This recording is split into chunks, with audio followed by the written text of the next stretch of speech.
Seller ने decide ही नहीं किया है कि कहाँ तक जाना है।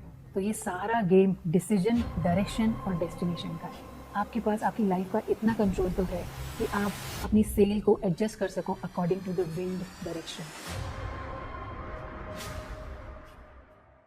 इमेजिन अ सेल बोट जिसके पास क्षमता है समुद्र के दूसरे किनारे तक पहुंचने की, लेकिन हवा का रुख कभी उसे इस तरफ ले जाता है, कभी उस तरफ। वो हवा के हिसाब से ही इधर और उधर डोल रही है। क्यों? क्योंकि उसके पास उसकी डेस्टिनेशन नहीं है। सेलर ने डिसाइड ही नहीं किया है कि कहाँ तक जाना है। जिस समय सेलर डिसाइड कर लेता है ना अपनी डेस्टिनेशन को, उसी मोमेंट पे वो अपनी सेल से एडजस्ट कर लेता है हवा के रुख को, अपनी सेल को हवा के अकॉर्डिंग सेट कर लेता है। जितनी भी सेटिंग्स और चेंजेस की रिक्वायरमेंट है वो सब करने के लिए तैयार हो जाता है, unless and until sail boat reach the destination. तो आप अपनी लाइफ को कंपेयर करिए कि सेल मतलब आपकी ज़िंदगी में जितनी भी चीज़ें आपके पास हैं एज अ रिसोर्स, आपके स्किल्स, आपके प्लानिंग्स, आपकी स्ट्रैटेजीज, और विंड बाहर का एनवायरनमेंट, बाहर के लोग, और आप एज अ सेलर।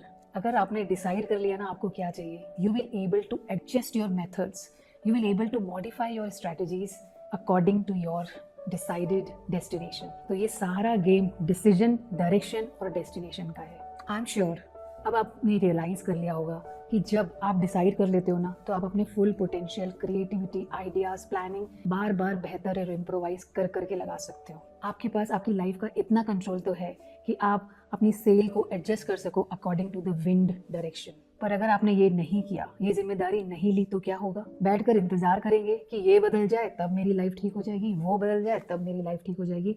इसे विक्टिमहुड कहते हैं, बेचारापन। जब आपके अंदर ये थॉट आता है कि मैं बेचारी, मैं बेचारा, क्या ही कर सकता हूँ, यहाँ पर आप अपनी लाइफ की रिस्पॉन्सिबिलिटी नहीं ले रहे हैं।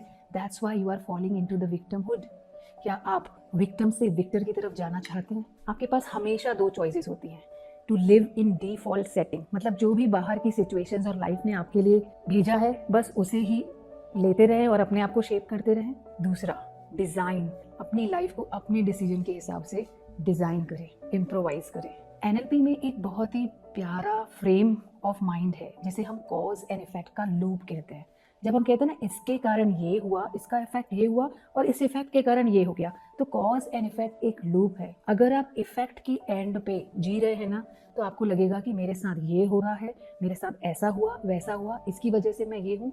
You are always blaming and cribbing about something or other in your life. यहाँ पर आप पावरलेस और डल फील करेंगे। लेकिन अगर आप कॉज के मोड में है कि जो भी लाइफ में चीज़ों का इफेक्ट मेरे पर हुआ है, it's okay, but now I am taking the responsibility and causing something new and what I have decided for me. यहाँ पर आप रेस्पॉन्सिबल, पावरफुल और सॉल्यूशन मेकर जैसा फील करोगे। आई एम श्योर अब तक आप अपनी रिस्पॉन्सिबिलिटी और पावर को समझ गए होंगे। So please no more praying to the universe कि मेरे लाइफ के चैलेंजेस हटा दो और ये बिजनेस डील करना बंद कर देंगे आप अपनी लाइफ में। आपको एक छोटा सा एग्जाम्पल से समझाती हूँ इस चीज़ को। इमेजिन करिए कि एक 10 से 15 साल का लड़का है जिसकी फाइनेंशियल कंडीशंस इतने अच्छे नहीं हैं, उसकी लाइफ में बहुत सारे चैलेंजेस हैं और वो रोड के, सड़क के किनारे कुछ सेल करके अपना सर्वाइवल करता है। और एक सेम एज का दूसरा लड़का जिसके पास लाइफ की सारी लग्जरीज हैं, पूरी तरह पैम्पर्ड बच्चा है ये। अब आप मुझे ये बताइए कि लाइफ का एक्सपीरियंस, समझ, मैच्योरिटी, प्रॉब्लम सॉल्विंग किस में ज़्यादा होगी? ऑफ कोर्स उसमें जिसने चैलेंजेस ज़्यादा फेस किए हैं। सो अब कहेंगे कि no more challenges God. So now wrapping up the session with this thought कि responsibility is equal to possibility is equal to growth. जो प्रॉब्लम एक 5th क्लास के स्टूडेंट को प्रॉब्लम लग रहा है, जब वो 6th क्लास में अपग्रेड हो जाता है ना, तो अब उसको वो प्रॉब्लम तो सेम है, पर अब उसे वो प्रॉब्लम नहीं लग रहा क्योंकि उसने उसको ओवरकम करना, सॉल्व करना सीख लिया है। He has grown up. इसलिए रिस्पॉन्सिबिलिटी आपको ग्रोथ तक लेकर जाती है। So now it's your choice. Do you want to become the product of your environment and life situations, और would you like to become a product of your decisions? Victim या victor, default या design? एक जिम्मेदारी मैं आपको दूं, अगर इस वीडियो ने आपको थोड़ा सा भी पावर और ग्रोथ दी है तो share it with the people. हो सकता है कि उन्हें उनकी लाइफ डिज़ाइन करने में हेल्प मिल जाए। Thank you.